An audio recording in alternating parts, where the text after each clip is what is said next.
Salut à toutes et à tous, ravi de vous retrouver dans ce nouveau numéro de la revue Info Lions. L'émission qui passe au peigne fin toute l'actualité des Lions du Sénégal. Lors de ce week-end de compétition en Europe, des Sénégalais ont brillé de mille feux dans les quatre coins du continent. En France, Mbaye Amadignan, auteur d'un doublé respectivement à la 7e et 89e minute, lors de la rencontre qui opposait son club le Stade Rennais au Nîmes Olympique, a été l'un des grands artisans de la victoire des siens 2-1 à domicile. L'ancien Milanais s'offrait ainsi son 10e but de la saison en Ligue 1, son 14e toute compétition confondue. Grâce à un but de Boulaye Dia à la 94e minute sur penalty, le Stade de Reims a pu sauver le point du nul, un but partout à Saint-Étienne. L'avant-centre franco-sénégalais s'offrait par la même occasion sa 7e réalisation de la saison. Buteur avec le Stade brestois lors de la réception de l'OGC Nice, Samuel Grandsir a quant à lui porté son compteur à 2. Son but n'a malheureusement pas suffi pour offrir la victoire aux Brestois, tenu en échec 2 buts partout par les Aiglons.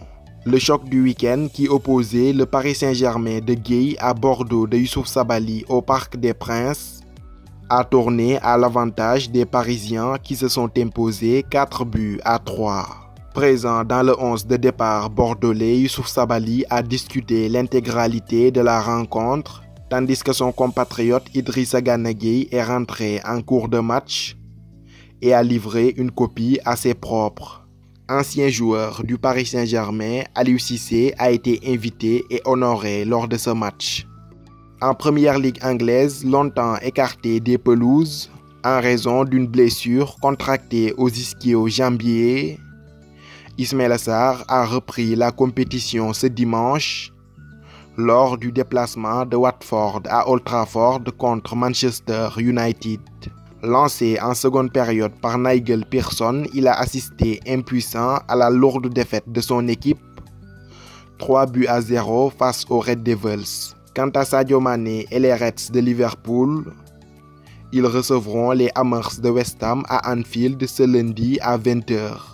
Opposé au FC Barcelone ce mardi 25 février au stade San Paolo pour le compte des 8e de finale aller de la Champions League, le Napoli devra faire sans Koulibaly pour ce match. En effet, tout juste de retour de blessure, le staff médical du club l'a préservé afin de le permettre de revenir à 100% ce week-end lors du match qui les opposera à Torino.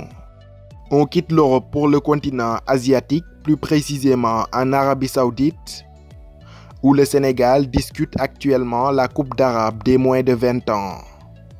Ce lundi 24 février 2020, l'équipe junior discutera son 3e match de poule face à la Libye. Pour rappel, les Lionceaux, logés dans le groupe D de la compétition, ont fait match nul 0 but partout lors de leur première sortie avant de surclasser le Soudan ce vendredi 3-1. Grâce à ce succès, ils occupent la première place du groupe et devront valider leur billet face aux Libyens ce lundi.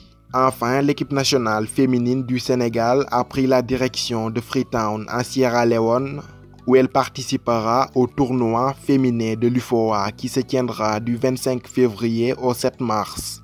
Les Lions du Sénégal ont été largués dans la poule A en compagnie du pays organisateur, la Sierra Leone, la Guinée et le Cap-Vert. C'est ainsi que prend fin cette revue dédiée à l'actualité des Lions du Sénégal.